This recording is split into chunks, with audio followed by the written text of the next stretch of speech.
Hello and welcome back to yet another session at Lalans IAS. I am Hirano and today what we are going to discuss is a very sensitive topic. It touches the raw nerve of Assam when it was introduced. It has been a little bit of time has elapsed when it was brought in. What I am referring to is the topic of child marriage.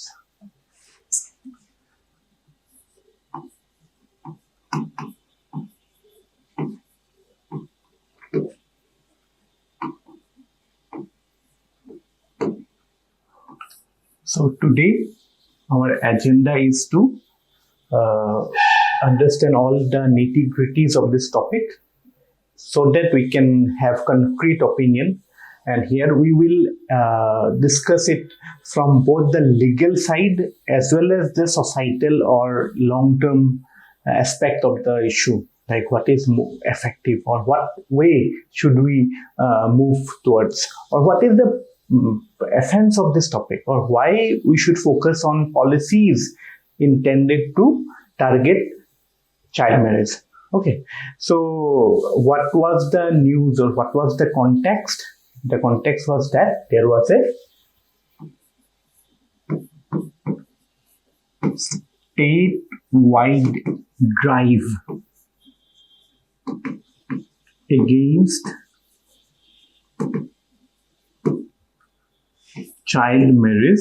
I will be referring as CM. Don't interpret as Chief Minister for convenience of today's class. CM means child marriage. So there was a statewide drive against child marriage in Assam, and it was done in a legal framework of two laws. There were two laws that were used by the state. The first law was Prevention of Child Marriage Act 2006 and the Prohibition of Child Sexual Offences Act 2012. So these two acts were used while the issue was boiling. Okay, so why two different laws were used? Plainly, you might be asked, hey, we could have handled it with this law. Again, there are legal aspects to it. There are questions by legal experts that is it correct to use two laws for the same thing? The government made this distinction. Why? Because what government did was for kids, or obviously they were kids, for kids of the age of 14 to 18 years who were who were found to be married as a child, for them, when legal action was taken, it was under PCM Act, Prohibition of Child Marriage Act. And for kids below the age of 14, under 14 years, they were tried as under the POCSO. Again, there are legal loopholes to this distinction. Again, this can be challenged in Supreme Court. Why? Because a criminal or somebody who is you can say a person tried under POCSO will bring in, or you have to bring in stronger provisions against him, or he will be. So a person under PCM Act will draw lesser punishment compared to a person under POCSO Act.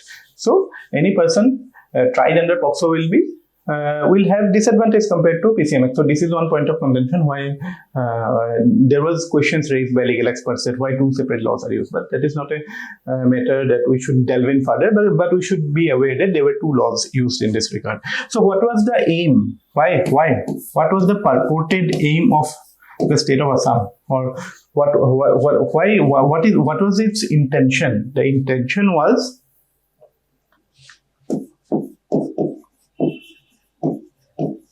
human development. What we mean by human development is that the state of health, the state of education, the state of economic opportunity for women in Assam is quite low. Assam is one of the laggards in terms of health indicators. So this drive was intended to improve Assam's health indicators or improve Assam's socio-economic indicators with respect to women, so that you can give them a better quality of life. So the aim of targeting child marriage was actually, you can say, women empowerment. Now, certain key facts we should have in our tips. Like for Assam, there is a National Family Health Survey. This is done by Ministry of Health. And they do this survey periodically. The latest survey data that has come out is NFHS 5. So according to this is a government data, so you can use it. So according to it, IMR rate of Assam is 35, whereas all India I am giving it here, okay, in bracket, it is 28. So what is IMR? Infant mortality rate. If you are having 1,000 live births, then 35 infants are dying. So that is quite high compared to the national average. So we should try to bring it down as much as possible, ideally to 0. But still, see, one of the important reason is the declining state of women's health, which is resulting into, you can say, unhealthy pregnancies or unhealthy deliveries of child, leading to higher infant mortality. So when you target child marriage, you will be targeting IMR. Then similarly, you will be targeting maternal mortality rate, which is again quite high. It is, I think, around 195 per 1 lakh childbirths. It is quite high for Assam. And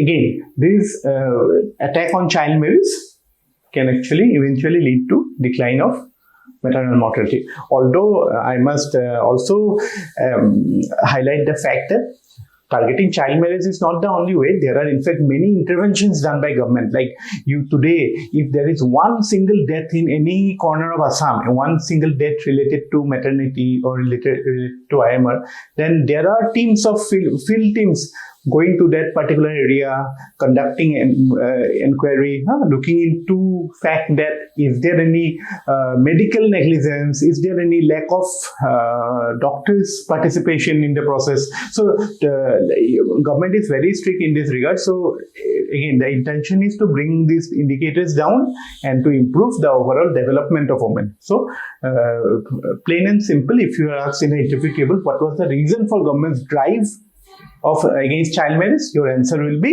to improve the development indicators of women, or for, you can say plainly, for women development of health indicators, economic indicators for women. Okay.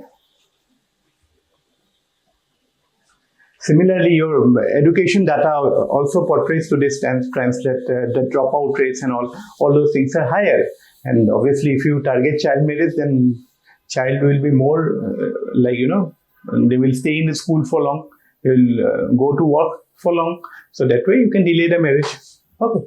So these are some facts which you should keep in mind. Another important fact is that this is an all India fact. Then I will give you the state specific fact.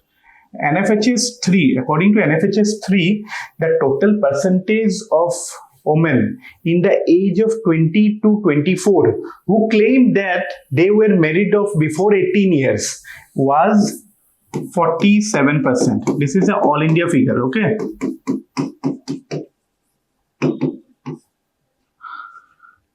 According to NFHS 4, it came down to 27%. Again, all India. According to NFHS 5, it came down to 23%. So, do you observe a trend? I'm sure you are observing this trend that there is a decline. There is a decline in child marriage in India. And similarly, for Assam, in NFHS 5, what was the number? It was 32%. For Assam, it was, NFHS 5 number was 32% means 32% of the women aged 20 to 24 claim that they were married off before the age of 18. So this is a fact that these things are a reality of the society, and mainly the marginalized sections are the victims if you look into deeply. And another very disturbing fact is that there you can say pregnant child brides are also there. Like out of every 100, 12 girls, they are married off because they are pregnant.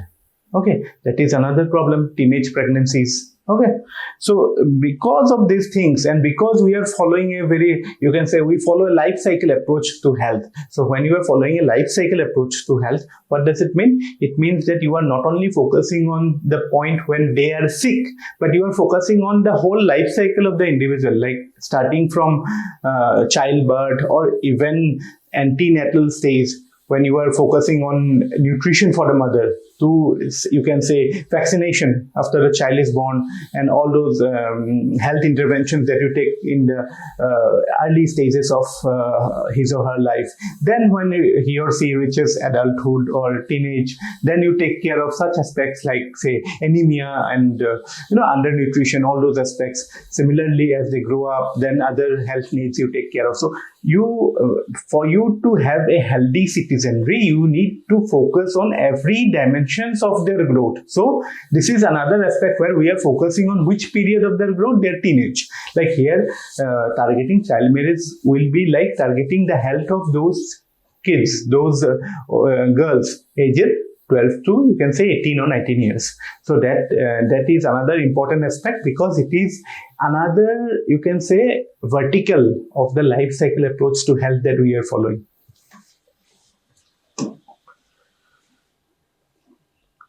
Then we had this act. Prohibition of Child Marriage Act is not something new. In fact, if you go back to history, 1920s, 1929, it was first introduced as Sharda Act. Then 1970s, we got a new act. Then this act, which is now applicable. In fact, there is this proposed amendment to this act, PCM Act. In 2021, it was proposed. The bill was introduced in Lok Sabha. Now it is in the standing committee, and it had made certain changes. You should be aware. The first change was that to increase the marriage age of girls from 18 to 21. Earlier, it used to be under PCM Act 2006. It was 21 for boys and 18 for girls. Now the proposed change is to lift it up for both of them to 21 years. So such changes are there. Then another clause that was introduced in the new PCM Act, the proposed change was that, which obviously has not been passed, I will re-emphasize this point, that to annul a child marriage when a girl is married off as a child, but when the law provides her protection to annul the child marriage after she attains majority. Majority in India is 18 years. So after 18 years, you are given 2 years time to annul. Within that 2 years period, you can go to the concerned legal authority and appeal for annulment of your child marriage. Right now, the proposed change is that this has been increased from 2 to 5 years. So you can move from 18 to 23. Within your 18 to 23 years, if you are, say, I'm giving you an example, say a girl, she's a girl, she is married off at 16 years. Now, the new proposed change, or what the existing law says, that under PCM Act 2006, this girl, when she attains the age of 18, then she has a period of 2 years when she can herself go to the legal authority and appeal for annulment of her marriage. But what has been changed? The proposed change is that to increase it from 20 to 23. So she gets another 3 years there.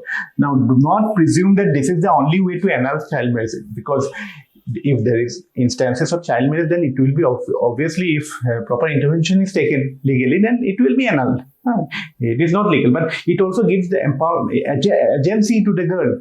It gives empowerment to the girl. It gives agency to the girl that she, on her own volition, she can go and seek for annulment. Okay, so that is another change. So what I am referring to is that even though we had this act, the problem with the act was that the cases registered were very low. Low registration of cases. Here I will share some data with you. 2020, 138 cases registered.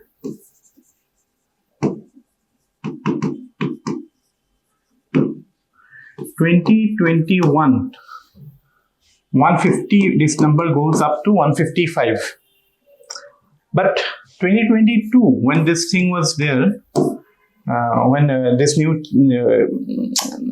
drive came about, then within 24 hours, 2,000 plus cases were registered. Okay. So obviously, the drive made the law more effective. That is one positive aspect of it. And other steps that government tried, like this was direct enforcement, but government also tried certain subtle measures, like government talked about a Jan Andolan, Andolan for to generate awareness about the perils of child marriage. So government also proposed or organized certain Bal Panchayats in areas affected by child marriage. Child marriage is not distributed evenly across the state of Assam. Certain pockets have more. Mainly if you see the socio-economic indicators, then you will understand the link why say the overall economic, overall societal conditions in areas which are low, they tend to have practices of child marriage in a higher level. Then state government also empowered the secretary of Panchayat. Panchayat secretaries are there. Now they will be known as child marriage prohibition officers. Another job role they have got. Other than their regular duty, they will also be the nodal officer, nodal person to report instances of child marriage in their area and lodge police complaint. Okay, and that is what you can say at the micro level, at the grassroots level, government is trying to intervene. Okay, so these are certain measures that government took. Now, what is the critics' view of the thing? Or is there broad spectrum acceptance of the policy? No. In fact, there was vibrant debate regarding this issue. When this issue came up, then many people wrote wonderful pieces in newspaper. So what we can summarize from those ideas is that this problem of child marriage has a legal dimension, but it has a greater social dimension. Okay, so what knowledgeable people have said is that it is more of a societal problem than a criminal problem. Although all crimes have a societal basis, but here the extent of societal dimension is higher. Okay, here the individual's guilt or individual's crimes extent can be, you can say it is lesser compared to what the societal impact is. Okay, nobody does child marriage on his own. He is under a social milieu that encourages child marriage. Of course, there will be anomaly. One or two might do certain things out of the blue, but still it has a big societal dimension to it. So when any crime or any instance, if we are trying to go for a legal approach, then that has limitations.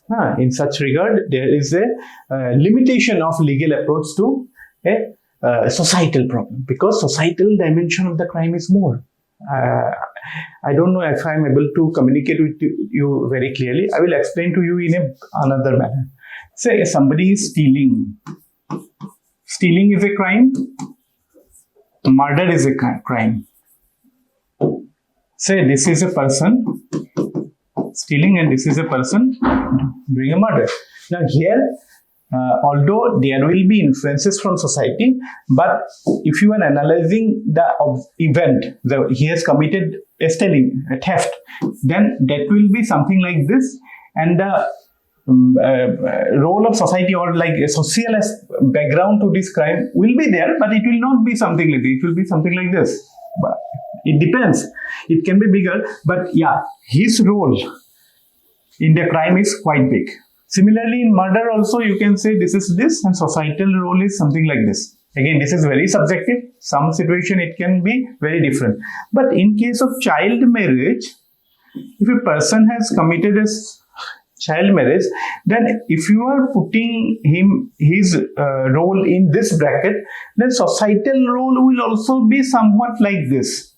So these are 3 crimes under Indian laws. Now, how can you tackle all 3 under the same framework?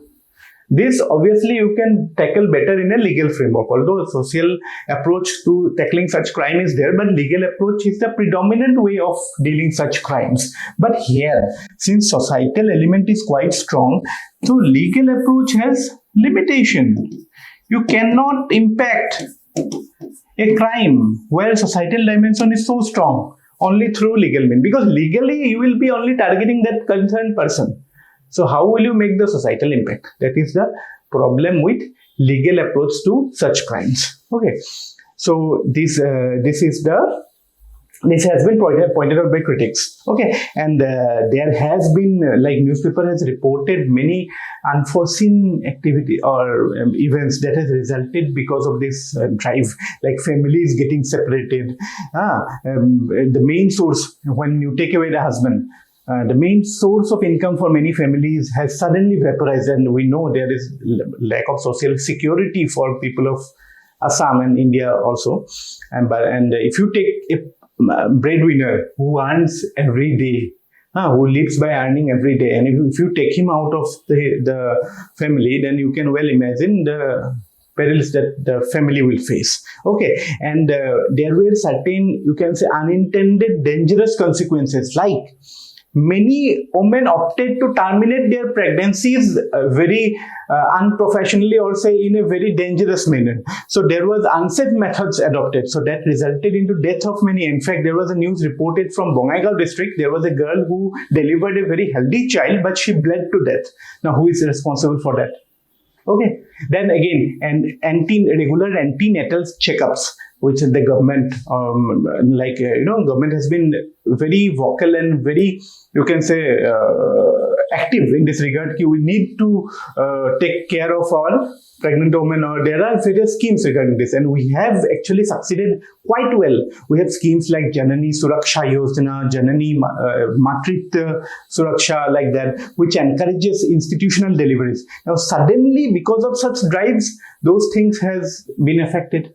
People are opting for, home deliveries. Okay, there are such things are happening which are actually taking back the progress we have made in health related to women. I am not actually, this is a far-fetched point to blame only the drive for such health impacts, but yeah, in that particular period, there were newspaper reports which highlighted this fact. So we should also be careful, like when we are going for such a massive drive, then this also can be a consequence. So these were highlighted. So according to many experts, government's approach was heavy-handed. So they said that government actually ignored the well-being of women, well-being of girl child. Okay, so such critical points were also pointed out in newspaper. Now let us actually see the situation of Assam, the child marriage situation in Assam. What is the ground reality? Certain key facts we should keep in mind.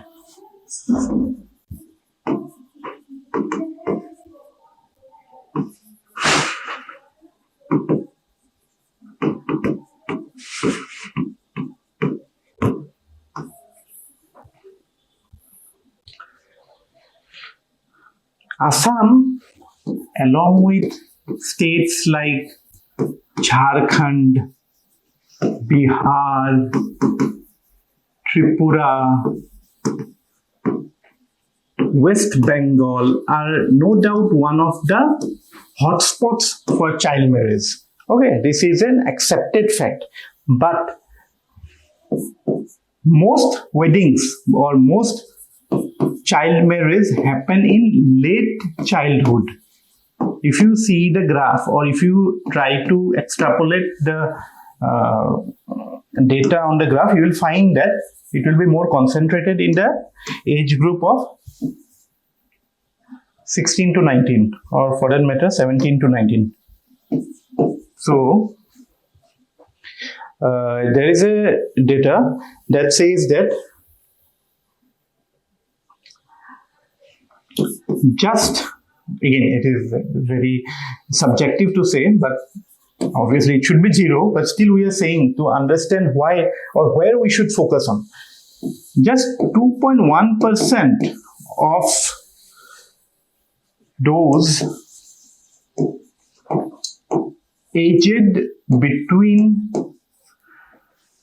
15 to 19 married before turning 15. This is a key fact. This is a very important fact. Then pregnancy is concentrated, pregnancy in adolescence is concentrated in the age group of 18 to 19. We do not have many kids pregnant in the age of 14, 15, 13, 12, not like that, or 16. It is more concentrated in 18 to 19. I am not saying it's a very good fact. Okay, but this should guide our policy. Now we talk about, there is something called evidence-based policy making. This is what it refers to. Okay? Any policy that we make as a government, as a politician, as a bureaucrat, if you have the opportunity, that should be based on such evidences. If you are targeting child marriage, where we should target, or what is the problem? Okay, so this fact should be the basis of whatever policy you try to make. So that is the situation of Assam. Then, if we make a broad spectrum analysis of what drives child marriage, what drives child marriage?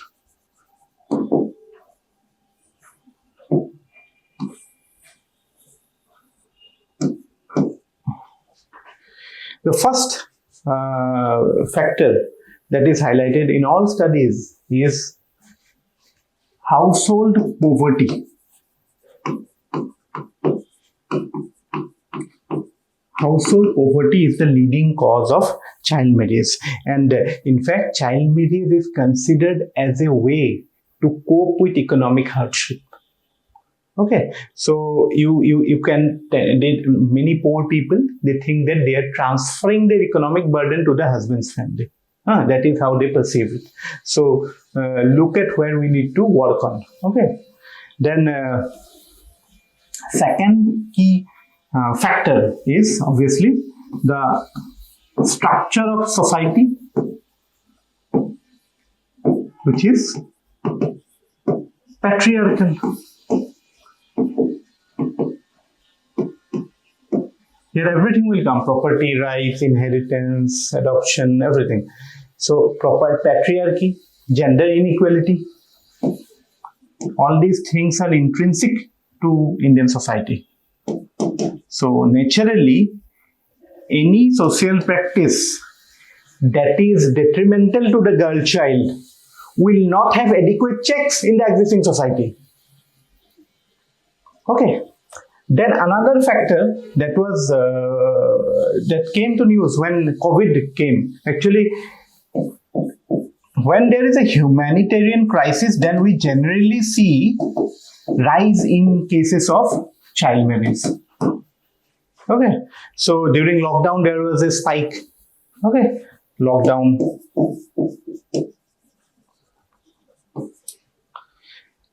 Then There are certain, again, this is, you can say, a corollary to this point, but there are certain systemic shortcomings, you can say. In fact, in various studies conducted, various documentaries made, we come across parents, they talk that they know it is a wrong thing, but still they do it because of societal pressure, because that is what everybody does it. That's why they do it. It's like you are going with the flow. With no introspection, no self-analysis, you're going with the flow and continuing a process which actually should be checked. Okay, so now what we have studied is, or what we can come to the conclusion is that legal approach has limited scope in tackling child marriage. But can we totally get rid of the legal approach? The answer is no. Actually, punitive measure is needed. Like I pointed out in last class, when we are changing criminal law, APSC, to bring in certain provisions of mob violence, where we can actually penalize the whole group. A whole group is doing a crime as a mob. So the problem is to find a perpetrator, accurate perpetrator. But now with the change of law, there is scope of punishing the whole group in similar fashion. So similarly, if we can give punitive measure for a wide spectrum of individuals associated with it, says those people who went to the wedding, those obviously the parents and near and dear ones who participated in the wedding. If everybody across the spectrum is penalized for being associated with child marriage, then obviously that is a good way of deterring. Okay, legal approach has this strong utility in the fact that law acts as a deterrent. Law is an effective deterrent to any, if you are trying to check any practice. Okay, so law will be there. Law needs to be there to act as a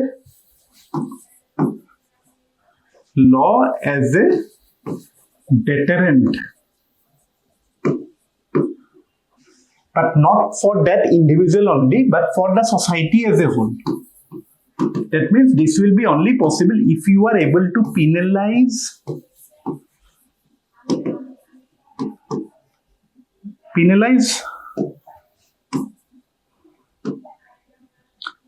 wide spectrum of people.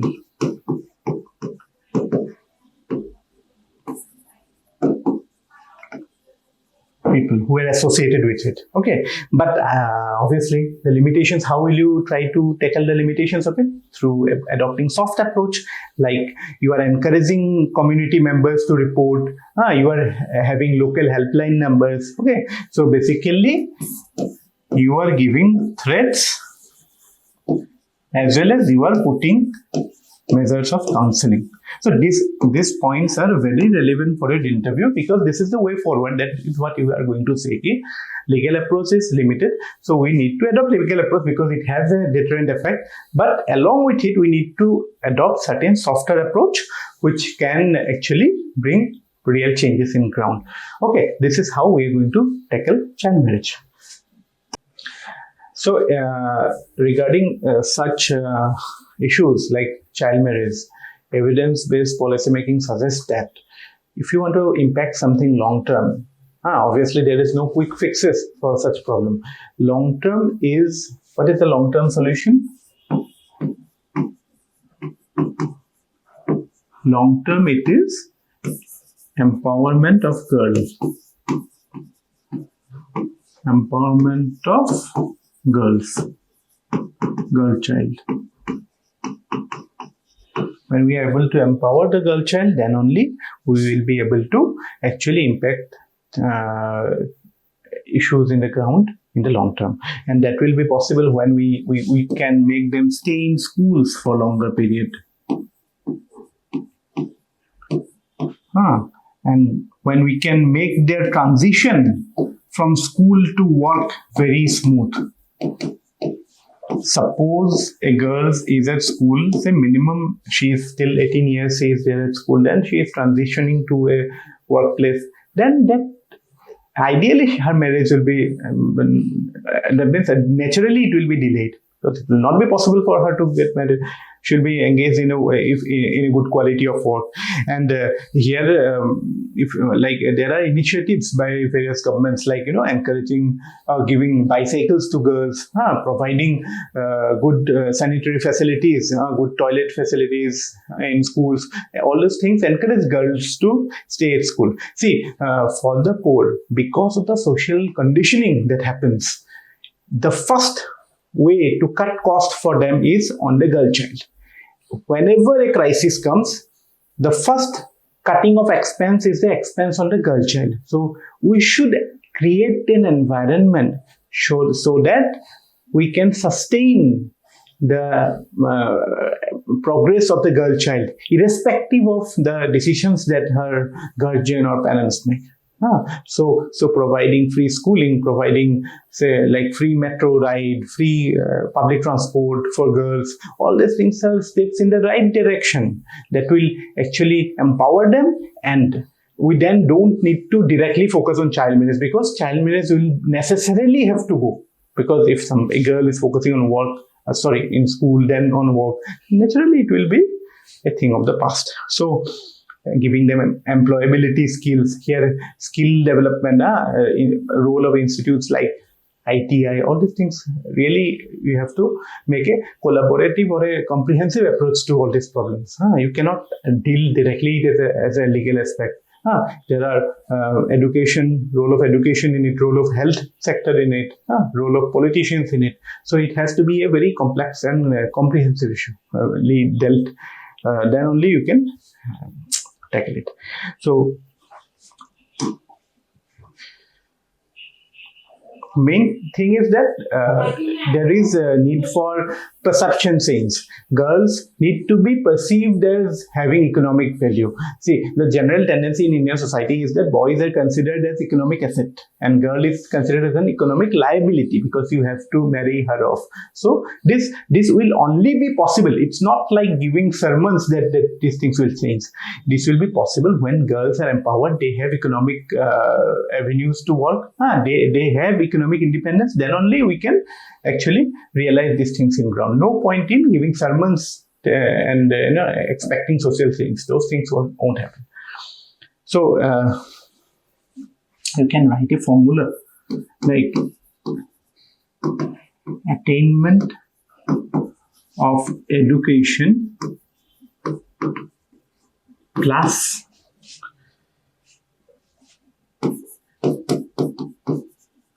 attainment of skills, job-specific skills.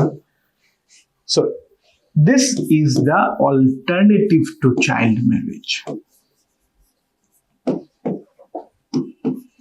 Actually, to tackle child marriage, we should not focus on child marriage.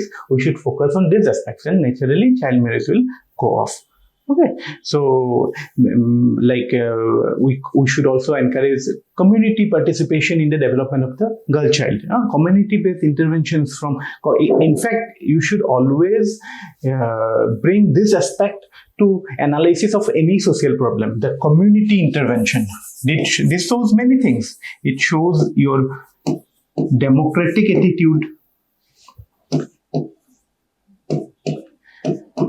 It shows that you are willing to involve the right stakeholders. So when you are looking for community intervention, what does it mean? It means involving local leaders, local important people of that community or of that region, and encouraging development of girl child in a way that sees her as an economic asset. Okay, the traditional gender-based, again, we know gender is a very social denomination. A child is a child. She becomes a girl because of the social conditioning. So we say there is a difference of sex between man and female, but the difference in gender is societal.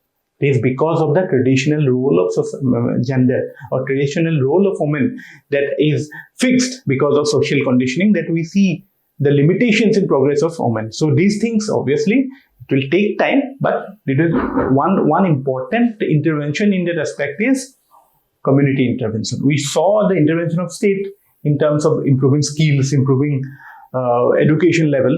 Here we are talking about intervention of the community. Okay.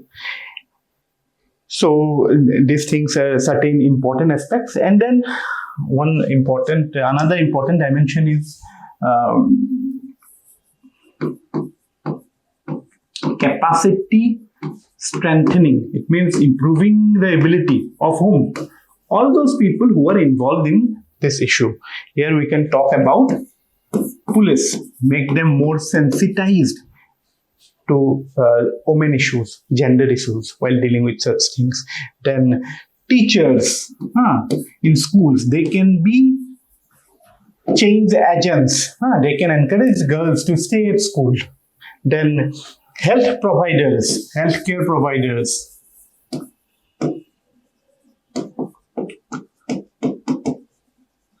Even politicians, while they are trying to make policies, while they are trying to make laws, they should have the capacity, they should understand the facts. Remember, 2.1% women or girls marry off below 15 years of age in Assam. So our policy should target whom we should know. All those things, you should train our politicians also. Okay, so it is these things will make more we have to make sensitize these people, all the people involved in this issue, and that way we can address this problem holistically. And to sum up, we can suggest there is this Development Monitoring and Evaluation Office. It is an attached office of Niti Aayog, and it has talked about the requirement of a national policy for women.